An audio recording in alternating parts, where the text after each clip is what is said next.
A good Christmas gag.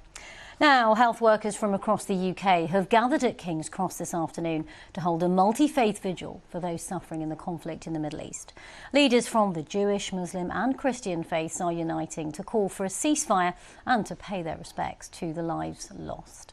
Well, we can cross live now to our reporter, Tom Brada, who is at that vigil at Gasholder Park in King's Cross. Tom, bring us up to date on what's happening there.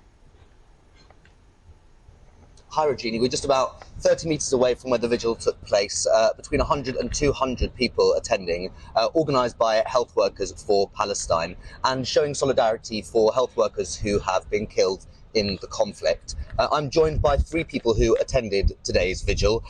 Reverend Dr. Simon Woodman from the Bloomsbury Central Baptist Church, Aaron Keller, an activist from the Jewish group Na'amod, and also Fahana Rahman from Health Workers for Palestine. First of all, Dr. Simon Woodman, would you mind telling me what was the aim for the vigil today? Yeah, so the aim of the vigil today was to highlight the fact that there have been many hundreds of people who work in the healthcare and medical professions who have been killed in this conflict, but also more broadly to highlight that the violence in this area has been so extreme over the last few months and to call for peace. Just over a year ago, I was in Palestine, I was in Bethlehem, and they were just putting up the Christmas decorations. This year, there's no Christmas decorations in Bethlehem. They have decided not to put them up in solidarity with the crisis in Gaza. And so I think the key message this year as we approach Christmas Day tomorrow is to remember that Christmas should be a time of peace, and this is the right time to call for an end to violence and for a peaceful solution to the crisis in Gaza. And Aaron Keller from the British Jewish activist group Na'amod, do you mind telling me why it's important that the different faiths are showing solidarity here today? Yeah, I think it's extremely important, particularly as a Jewish activist. I thought it's crucial to be here in solidarity with Palestinians and with Palestinian health workers.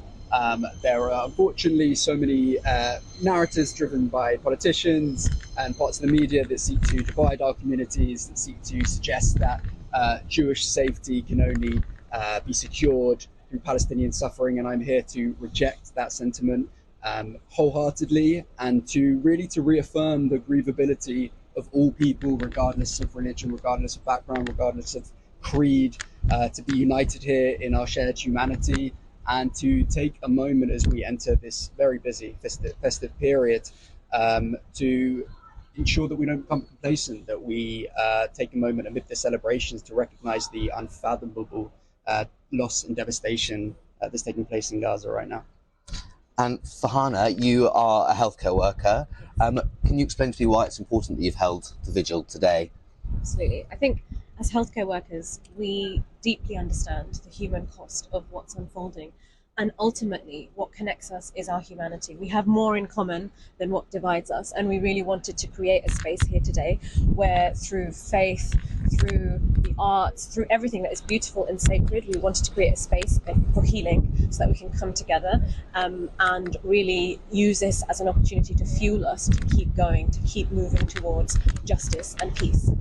And I saw some of the vigil. There were poems, there were songs, there were speeches. What were the messages that people were trying to put across? So much of it is, I think, really highlighting that shared common humanity, and that we all have been so deeply affected, and I think so many people can resonate with this, and that really speaks to our core of who we are as humans without the labels. We can all come together with different faiths, ethnicities, backgrounds. We're all really not that different. Fahana, Aaron, Simon, thank you so much for sharing your thoughts today. Thank you. Tom Brada there at King's Cross.